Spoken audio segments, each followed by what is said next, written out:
Bien, bonjour à tous. Merci de votre présence à cette agora. Donc, on est dans un format qui n'est pas formel. Donc, n'hésitez pas à lever la main, à nous interpeller, à nous dire mais non, la QVT, c'est pas ça, c'est pas mon expérience. Alors, j'ai essayé de repérer la provenance géographique des participants. Alors, j'ai repéré le CHU de Reims, j'ai repéré le CHU de Bordeaux. Vous venez de quel endroit? Mercus. De quelle ville? Non, c'est à Paris. Oui. Et vous venez de quel endroit? Centre hospitalier de Bischwiller en Alsace et centre hospitalier de Haguenau. Centre hospitalier Alençon-Mamers, Nord-Sarthe, Basse-Normandie. Merci. Et vous, monsieur? Maison de la santé à Paris. Très bien. Donc la qualité de vie au travail, HAS, et comment nous avons pris ce sujet. Donc ce qu'il faut savoir, c'est que c'est un sujet qui est relativement nouveau pour nous, puisque la thématique, en fait, on l'a travaillé avec la Fédération hospitalière de France depuis 3 ans, et donc c'est la raison pour laquelle aussi on a été associé à cette animation aujourd'hui. C'est dès 2010, on a introduit un critère qualité de vie au travail dans le manuel de certification, parce que c'était une réponse aux risques psychosociaux qui étaient liés à des situations de souffrance au travail. Et en fait, on peut peut-être passer la première diapo. Nous avions fait une enquête de perception sur la certification auprès des professionnels de santé. Donc c'était une enquête de 2007 qui montre que il était attendu de la certification en France, poursuite de cet objectif, qu'il fallait absolument que la certification conduise à une amélioration des conditions de travail. Et c'est 84% des professionnels de santé qui considéraient que la certification à la française devait absolument s'engager sur ce sujet. Il est clair que la Haute Autorité de Santé ne peut absolument pas se désintéresser de la qualité de vie au travail. Et nous avons mené un certain nombre d'enquêtes sur la maltraitance ordinaire et nous l'avons confronté à la perception, à l'expérience des patients dans l'organisation des soins et à l'expérience des professionnels. Et c'est ce qui illustre ce petit dessin humoristique. Le lien entre qualité de vie au travail et qualité des soins est extrêmement documenté par la littérature internationale. Pour ceux qui veulent aller un petit peu plus loin sur ce sujet, je vous renvoie à la revue de littérature internationale qui est sur le site de la HAS depuis quelques mois et qui dresse un bilan assez complet de ce que dit la littérature. Alors, attirez votre attention sur le fait que dans un premier temps, vous avez toute une série d'articles qui vous dressent le panorama assez préoccupant qui est présenté plus le travail comme un risque, donc vraiment comme quelque chose, c'est le travail en tant que, dans ses éléments de difficulté, dans son sens le plus étymologique, c'est-à-dire instrument de torture, mais également il se centre sur un certain nombre d'études qui valorisent la qualité de vie au travail et le travail sur une approche qui est plus centrée sur les ressources de l'activité. Et là, vous avez un certain nombre d'éléments qui montrent qu'effectivement, on essaye de passer d'éléments de charge de travail, d'horaire, de contraintes fortes, de faible autonomie, de faiblesse de travail en équipe, où on essaye de travailler, et donc c'est des articles rédigés par des sociologues, par des experts de différents champs des sciences humaines et de gestion, pour aller plus sur ces notions, quels résultats en santé de l'organisation, quelle est satisfaction des patients et risque de maltraitance, et renforcer la sécurité du patient. Vous trouverez dans cette revue internationale quelques modèles extrêmement emblématiques développés dans la littérature. C'est ce qu'on appelle les hôpitaux magnétiques, qui sont, pour faire simple, les hôpitaux où il fait bon vivre et bon soigner. Voilà. Et donc là, vous avez une série d'études qui peuvent nourrir les actions que vous auriez envie de développer au sein de vos établissements et qui seront de nature à intéresser les experts visiteurs de la HAS. Voilà. Pour la HAS, il y a une conviction très forte qui est que la qualité de vie au travail est une condition de la qualité des soins.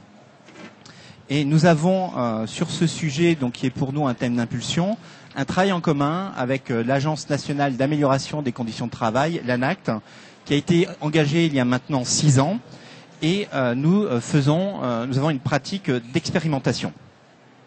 Peut-être on peut les avancer. Donc, nous sommes dans une démarche apprenante. Et je cède la parole à Philippe Lally, mon adjoint, qui ensuite la donnera à Marie-Laure Barbotin. Donc, merci à tous. Voilà, pour prolonger le propos de Sébastien Leloup, il vous le disait, la Haute Autorité, en 2010, s'empare solidement du sujet émergent, sujet nouveau, à l'appui d'une conviction démontrée dans la littérature qui est celle du lien fondé entre qualité de vie au travail et qualité des soins. Ce travail amorcé de façon, et conduit d'ailleurs de façon extrêmement originale, puisqu'il engage, ce qui n'a jamais été fait jusqu'alors, des partenaires qui à la fois avaient légitimité totale à être présents, mais qui n'étaient pas classiquement, on va dire, les parties prenantes avec lesquelles la HAS travaillait. Je pense notamment aux organisations syndicales sur ce sujet. Donc nous avons travaillé évidemment pour prolonger ces premiers travaux avec des chercheurs, avec évidemment la représentation des établissements de santé, avec, je vous l'ai dit, les organisations syndicales, avec les experts visiteurs en charge de la certification et évidemment un certain nombre d'acteurs internes. L'objectif était d'explorer ce champ, encore à défricher de toute évidence. Il était pour nous extrêmement important, tout en reconnaissant l'utilité de garder un intérêt à ces sujets-là, mais de transcender, on va dire, les frontières des représentations historiques, en tout cas relativement en place et cristallisées, considérant le plus souvent que qualité de vie au travail se résumait en gros au RPS, ou était très très confiné, ou demeurait très confiné dans les problématiques RH. Et c'est à ce moment-là que surgit finalement, ou est mis mieux en lumière, cette idée que la qualité de vie au travail nous engage dans une forme de nouveau paradigme et qu'elle est à considérer comme une ressource. Une ressource qui, mobilisée, est à même, mobilisée j'entends collectivement, est à même de créer de la richesse, évidemment, et en tout cas d'amener l'ensemble des professionnels sur des terrains nouveaux ou à réinvestir des terrains nouveaux. Si je prends quelques points comme ça en résumé, il est clair que dans cette affaire, le management a d'abord à être un acteur clé et mobiliser ces aspects-là pour une meilleure régulation du travail. Il est apparu évidemment comme une évidence de réappeler la question du travail dans les organisations, parce qu'aujourd'hui, en gros, la question du travail a déserté les organisations. Il n'en est plus question. Elle n'est plus travaillée, mise en question, mise en discussion entre les professionnels qui, de toute évidence, ont capacité, dès l'instant où l'on en crée les conditions, à pouvoir confronter leur vue, réinterroger les organisations et, d'une certaine manière, utilement les refonder.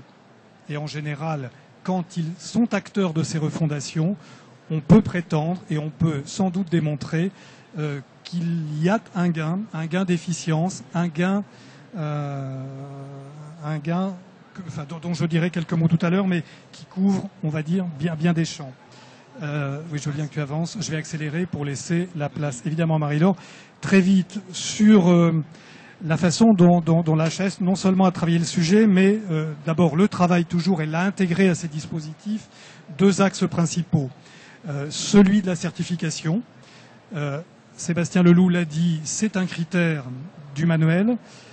C'est, et Marie-Laure le développera aujourd'hui, une thématique du compte qualité dont on attend qu'elle soit systématiquement renseignée. Et pour prolonger ces travaux plus avant, se déploie aujourd'hui de façon extrêmement large dans les régions, dans toutes les régions de France, à l'appui des ARACT, des ARS, en lien étroit avec la DGOS, toute une série d'expérimentations qui visent évidemment à faire apparaître de belles histoires, a priori diffusables, ou en tout cas susceptibles de faire référence et d'inspirer.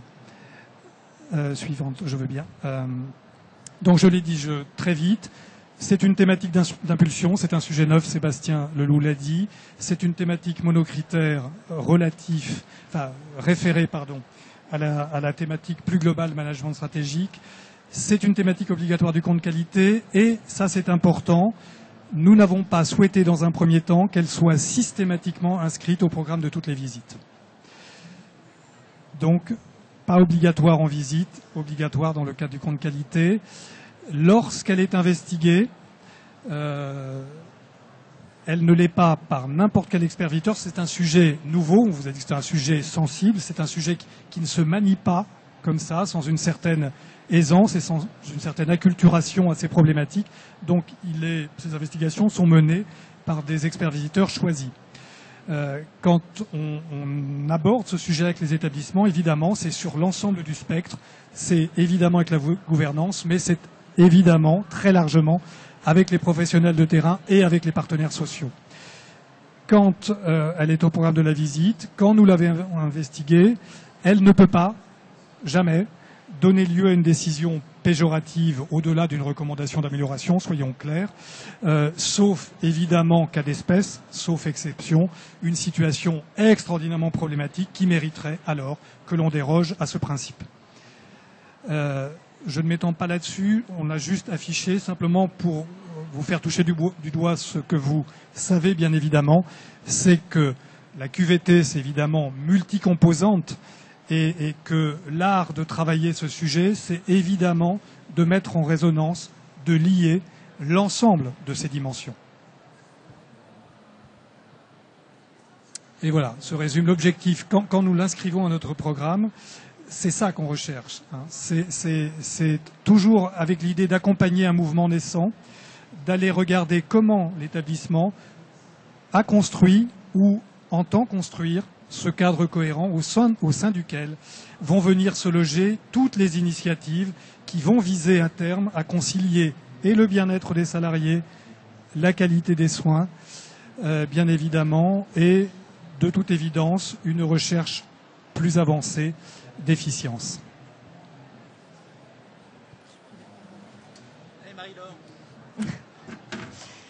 Alors, je vais essayer effectivement dans un premier temps de vous replacer l'outil compte qualité dans le contexte de la certification et puis également essayer de démontrer que cet outil peut être adapté à une démarche de qualité de vie au travail, peut tout à fait rentrer dans une démarche concourant à mener à développer un projet de qualité de vie au travail. Donc Philippe l'a dit, je le rappelle rapidement. Vous voyez dans ce diaporama l'ensemble des thématiques qui doivent obligatoirement être analysées par les établissements dans leur compte qualité et figurent dans cette liste donc envers les thématiques obligatoires et donc la thématique qualité de vie au travail qui dès le départ, dès les premières visites figurait à la liste des thématiques devant obligatoirement faire l'objet d'une analyse par l'établissement et donc des déclinaisons d'un programme d'action lié à la qualité de vie au travail. Un point essentiel sur le sens qu'on donne à cet outil compte qualité. Avant toute chose, ce dispositif doit être une approche qui doit être partagée par l'ensemble des professionnels et des intervenants dans un établissement de santé. Ce compte qualité se trouve au cœur du système et au cœur de notre aussi démarche de certification. Il sert l'ensemble des parties prenantes de l'établissement à différents niveaux. Bien entendu, c'est un outil qui permet le pilotage institutionnel pour les directeurs, présidents de CME, au travers de cet outil, de justifier, de prioriser l'ensemble des actions retenues, c'est-à-dire de donner du sens à un programme d'action, de s'engager, de rendre claires les priorités engagées par l'établissement. C'est un outil également qui sert, et là c'est sans doute beaucoup plus évident pour tout le monde, puisque ce sont les premiers professionnels à s'en être emparés. C'est un outil qui sert à coordonner l'ensemble du programme d'action par la direction, l'ensemble de l'équipe qualité et gestion des risques, de façon à pouvoir mettre en œuvre et suivre l'ensemble du programme d'action qui a été défini. Le compte qualité est également un outil de pilotage pour les secteurs, les pôles, les secteurs d'activité, et il doit se décliner à ce niveau-là de façon à pouvoir suivre ses actions, ses propres actions, et à pouvoir suivre les indicateurs qui concernent chacun, les indicateurs propres au secteur. Et jusqu'à effectivement une déclinaison jusqu'au plus près et au plus proche des professionnels de terrain. Puisqu'il permet effectivement non seulement de mettre en œuvre, de mener le programme d'action, de le décliner sur le terrain et de valoriser l'ensemble des initiatives également. Ce dispositif, comme vous le voyez, c'est vraiment le sens de l'AV 2014, c'est-à-dire rentrer au plus près du terrain, au plus près des professionnels, et rendre opérationnel, évaluer justement la mise en œuvre opérationnelle d'un programme d'action qualité. Et c'est au travers de ce compte qualité qu'est menée cette démarche à tous les niveaux de l'établissement. Alors, les enjeux effectivement de ce compte qualité, il est bon de le rappeler parce que c'est quelque chose qu'on entend régulièrement. Tout d'abord, le compte qualité n'est pas un logiciel de gestion de risque. C'est l'approche développée par le compte qualité, j'en parlerai après, est bien entendu fondée sur cette méthode, mais ce n'est pas un logiciel de gestion de risque. C'est avant toute chose un dispositif au travers duquel l'établissement doit justifier de ses choix en termes d'action prioritaires à mener et peut piloter et évaluer son programme d'action. Donc c'est un dispositif opérationnel et décisionnel. Il y a une part, on va dire, toute une partie logicielle dans ce dispositif, mais c'est avant tout un dispositif décisionnel et opérationnel. Et donc il faut effectivement toujours que l'établissement se pose cette question lorsqu'il a construit son compte qualité, et cette question doit se poser au niveau de l'établissement, au niveau de la gouvernance. Est-ce que le compte qualité que j'ai bâti répond bien à deux questions ? Pourquoi les actions identifiées sont-elles prioritaires pour moi ? Et comment je m'engage à mettre en œuvre ce programme d'action ? Et ces deux questions sont fondamentales pour construire un compte qualité qui fonctionne réellement, efficient dans l'établissement de santé. De façon synthétique, donc toute la démarche développée dans le compte qualité repose sur un certain nombre, on va dire une méthodologie de gestion de projet relativement classique, avec un point central qui est effectivement, au travers de son compte qualité, définir avec l'ensemble des parties prenantes d'un établissement, l'ensemble des professionnels, des indicateurs qui vont permettre de mesurer la qualité de vie au travail dans toutes ses dimensions. C'est un élément sans doute essentiel et tout aussi important que de mener une démarche d'identification de risque. C'est chez moi quels sont les indicateurs, quels sont les résultats qui permettent de démontrer, de rendre significatif, de rendre objective la qualité de vie au travail. Et ce travail de définition, de recherche d'indicateurs, de réflexion autour du développement de ces indicateurs est sans doute une démarche tout aussi importante que celle d'identification des risques. Donc trouver des indicateurs de fonctionnement, de perception, de santé au travail, qu'est-ce qui, chez moi, permet de mesurer la qualité de vie au travail. Ensuite, analyser et interpréter ces résultats. Il est essentiel de donner du sens aux choses et de donner du sens à ce qu'on mesure, et ce sens il est défini par une approche pluriprofessionnelle qui permet effectivement de mieux comprendre les résultats donnés. Ensuite, effectivement, en s'aidant de toutes ces indicateurs, ces analyses, identifier et hiérarchiser ces principaux risques afin de maîtriser la dimension qualité de vie au travail dans son établissement, pour aboutir au travers de tout ce dispositif à définir des actions prioritaires pour construire un projet cohérent et fédérateur. Donc tout ce dispositif, vous voyez, effectivement, il y a une approche par les risques, mais il y a avant tout un dispositif qui est participatif, qui doit se baser sur une définition de la mesure de façon à construire quelque chose de cohérent qui ait du sens pour l'ensemble des professionnels de l'établissement. Donc rapidement, cette démarche, la méthode du compte qualité, ça vous l'avez sans doute déjà vu, en 5 étapes, utilise avec au cœur de tout ça, bien entendu, l'utilisation et l'analyse des données, une identification des risques, évaluer effectivement, qualifier ces risques avec des critères de criticité et de niveau de maîtrise, ce qui permet ensuite de décliner un programme d'action et d'en suivre l'efficacité. Le compte qualité, donc il y a effectivement toute cette démarche, toute la logique, tout le dispositif. Le compte qualité aussi, il y a l'outil qui permet effectivement de le construire. Donc je vais passer peut-être relativement rapidement, 2 parties. Une partie donnée dans laquelle l'établissement peut lui-même construire et définir un certain nombre d'indicateurs. Voilà, c'est la fête à côté, mais je ne danserai pas.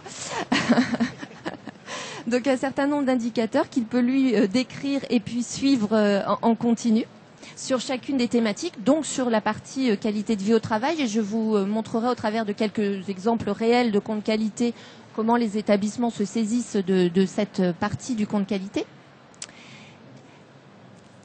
Puis ensuite une partie, donc sur chacune des thématiques, y compris la thématique qualité de vie au travail, une partie permettant à l'établissement d'identifier les principaux risques sur cette thématique et de décliner un programme d'action.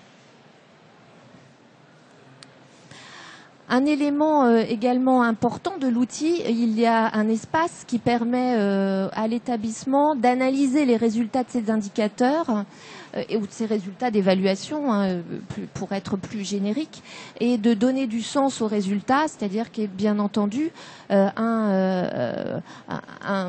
par exemple, un taux d'événements indésirables peut être interprété de deux façons, un taux relativement faible, soit l'établissement effectivement maîtrise son process, soit il sous-déclare. Donc on interprète les résultats, effectivement ça mérite, pour engager un programme d'action cohérent et qui réponde aux enjeux, il est nécessaire effectivement d'expliquer les résultats de ces indicateurs, de s'appuyer dessus et de décliner le programme d'action qui va permettre effectivement de maîtriser ces risques. Et donc toute cette logique déclinée à travers l'outil, la compte qualité, permet effectivement de lier, de corréler les données, les risques identifiés et les plans d'action qui permettent de maîtriser ces risques. Et du coup, de donner effectivement de la visibilité et du sens aux actions qu'on engage.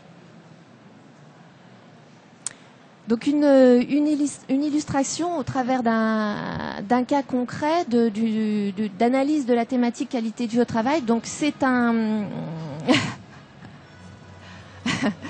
c'est vrai. Je l'avais préparé comme ça.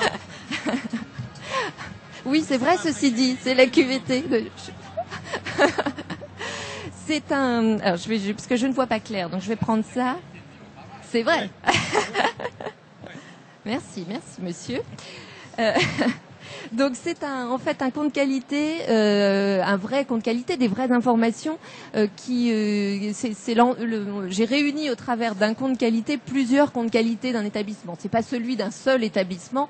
Il s'agit effectivement de vraies données, de vraies informations rassemblées pour faire un compte qualité fictif sur cette thématique-là. On s'en est que quelques extraits puisqu'effectivement le diaporama ne permet peut-être pas de les illustrer très précisément. Donc vous voyez là dans cette partie, l'établissement a lui identifié un certain nombre d'indicateurs qu'il a détaillés sur le taux d'actes de violence physique contre le personnel ou l'absentéisme. Les établissements nous font part relativement fréquemment utilisent des indicateurs dans le cadre des ressources humaines, souvent dans leur compte qualité. C'est vrai qu'aujourd'hui, on voit que il serait nécessaire de mener une réflexion pour développer davantage d'indicateurs. Je ne suis pas sûre que les simples indicateurs liés aux ressources humaines permettent de définir tout le périmètre de la qualité de vie au travail. Mais aujourd'hui, c'est une réalité. Ils se basent et ils utilisent très souvent effectivement ce qu'ils ont à leur disposition et en général des indicateurs de ressources humaines. Donc là, cet établissement, effectivement, avait recueilli un certain nombre d'informations et il les recueillait régulièrement, à des fréquences relativement régulières et de façon à exprimer au travers de ce compte qualité l'évolution de ces résultats. J'ai le droit de vous interrompre là-dessus ? Mais bien sûr. Principe de l'Agora, vous avez le droit de lever la main et de nous dire, mais illustration de ce qui vient d'être dit. Routine des DRH, je reprends les indicateurs basiques dans lesquels je me suis endormi dans le cadre des rapports, les bilans sociaux depuis des années. Les sujets qui nous intéressent, par exemple. Est-ce que vous savez ce qu'on appelle la victime de deuxième ligne quand il y a un événement indésirable grave lié aux soins? Vous en avez tous les jours dans les établissements en France. La deuxième victime, c'est le professionnel de santé qui a été confronté, par exemple, à un décès d'un patient parce que il y a eu une mauvaise pratique d'injection d'un médicament. C'est le jeune interne, c'est l'infirmière, c'est le PH, c'est le PUPH, c'est tout professionnel. Il y a des établissements qui ont réfléchi à un dispositif de soutien pour accompagner la victime de deuxième ligne. Parmi les 2700 établissements en France, il y a des établissements qui ont des bonnes pratiques d'accompagnement des infirmiers, des médecins, de tout professionnel qui, à un moment donné, est confronté à une vraie souffrance au travail, à un sentiment de culpabilité qui peut le conduire, dans les jours qui suivent l'incident, ou plus tard, à distance, à avoir des comportements qui ne sont pas ceux de la bonne pratique. Attention, danger. Lien entre qualité de vie au travail, dispositif de soutien et de suivi et qualité des soins. Ce sont ces sujets-là que nous essayons de faire monter progressivement, prise de conscience, parce qu'effectivement, ils sont tout à fait déterminants. Autre illustration, récemment, une équipe d'experts visiteurs de la Haute Autorité de Santé se déplace dans un grand CHU français, se fait produire le projet social et professionnel du CHU, pas une ligne sur le corps médical. Pas une ligne sur le corps médical des seniors, des juniors. Nous partons de très loin, c'est une thématique d'impulsion, mais il est temps de s'y mettre. Merci. Alors, je poursuis effectivement sur cette partie-là, toute cette partie qui est essentielle sur l'ensemble des thématiques, mais notamment sur celle-là. Le constat que nous pouvons faire, effectivement, c'est une vision peut-être un peu trop administrative de la thématique. Et c'est vrai que toute cette dimension recherche d'indicateurs qui, effectivement, illustre le mieux la qualité de vie au travail, c'est un travail, mais je sais que c'est un travail qui est mené notamment dans le cadre de nos travaux à la HAS, et il y aura sans doute des choses qui vont pouvoir sortir sur ce sujet-là. Ensuite, alors effectivement, il est possible de décrire l'indicateur fourni dans son compte qualité de façon à ce qu'on comprenne ce qu'il traduit. Il faut essayer d'expliquer ce qu'il mesure. Donc l'établissement a la possibilité d'illustrer, de décrire au mieux chacun des indicateurs qu'il nous fournit dans son compte qualité. En termes effectivement ensuite d'analyse de la thématique en elle-même, c'est-à-dire analyse, identification des risques, déclinaison du plan d'action, le compte qualité donne pas mal de souplesse dans la structure de l'analyse qu'en fait l'établissement, et notamment lui permet de structurer sa thématique, soit en ce que nous on appelle des blocs d'analyse, c'est-à-dire en sous-thématiques, en axes de travail, d'essayer de traduire construire effectivement cette analyse de façon à ce qu'elle soit la mieux structurée possible et qu'elle illustre le mieux la démarche concrète qu'il mène sur le terrain. Et cette illustration-là, dans l'établissement en question, a décidé effectivement de décliner l'ensemble de son programme d'action selon des axes de travail qui déjà en eux-mêmes, sans même rentrer dans le plan d'action concret, sans même rentrer dans l'identification des risques, donnent une idée de la maturité de l'établissement sur la thématique. Et c'est vrai que là, dans l'exemple, cet établissement a fait le choix effectivement de décliner la thématique selon plusieurs axes que sont la relation avec l'usager, ressenti des professionnels sur la qualité de vie au travail, l'information sur la vie de l'établissement, l'optimisation de l'organisation et du contenu du travail et la réalisation des professionnels au travail. Donc il a fait ce choix-là et déjà au travers de ça, ça donne une idée de la maturité de la démarche dans l'établissement. Bien entendu, l'établissement peut avoir une autre façon de la structurer et ne pas rentrer par effectivement des sous-thématiques et détailler son programme d'action en un seul bloc sur la qualité de vie au travail. Ensuite, dans cette partie analyse, l'établissement fait une description de l'ensemble des principaux risques qu'il a retenus comme étant les risques prioritaires. Risque prioritaire ne veut pas dire ça ne veut pas dire dysfonctionnement avéré, ça ne veut pas dire problème, ça peut être effectivement j'identifie ce risque, mais je le maîtrise totalement dans mon établissement et je valorise cette maîtrise au travers de la description des dispositifs de maîtrise en place. Le compte qualité, ce n'est pas non qu'une vision péjorative des choses. L'abord par les risques peut quelquefois laisser entendre cela. C'est avant tout, j'ai conscience des risques, je les décris, mais je peux aussi faire le choix, parce que chez moi, c'est une priorité dans mon établissement, d'exposer un risque que je maîtrise parfaitement, sur lequel je ne vais probablement pas, ou peut-être pas décliner un programme d'action, mais je suis par contre des indicateurs en routine parce que je veux m'assurer que ce sujet est sous contrôle. Donc cet abord par les risques n'est pas qu'une vision des problèmes et des dysfonctionnements. Ce sont des choix d'établissement, des priorités avant tout, que traduisent effectivement cette analyse par les risques. Donc là, dans cette illustration, l'établissement avait identifié 6 risques, me semble-t-il, qui peuvent aller du déficit de management au déficit de compétences suite à l'évolution du poste, à la violence physique envers le personnel, au glissement de tâches.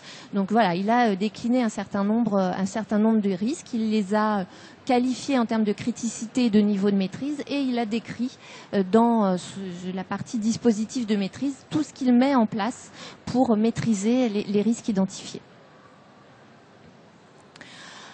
Dans le compte qualité, il y a également la possibilité, on va dire, c'est une fonctionnalité qui n'a pas plus d'impact que ça, mais c'est juste de pouvoir visualiser assez rapidement ce qui est prioritaire dans l'établissement, c'est-à-dire quels sont effectivement les sujets sur lesquels le niveau de maîtrise peut être amélioré, et du coup, au regard de cette matrice, de décliner un programme d'action là prioritaire, c'est-à-dire qu'on doit effectivement engager des actions sur les sujets qu'on maîtrise le moins en priorité.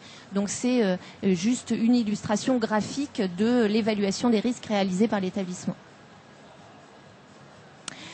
Un point essentiel que je vous précisais tout à l'heure, c'est au travers effectivement de cette analyse que l'établissement donne du sens à la fois à l'évaluation des risques et à la fois à son programme d'action. Cet établissement, sur le risque de déficit de management, s'est appuyé sur un certain nombre d'indicateurs qu'il suit. Il les a analysés et déclinés au regard de l'analyse de ces résultats, le programme d'action qui va permettre efficace, qui va permettre de maîtriser les risques identifiés.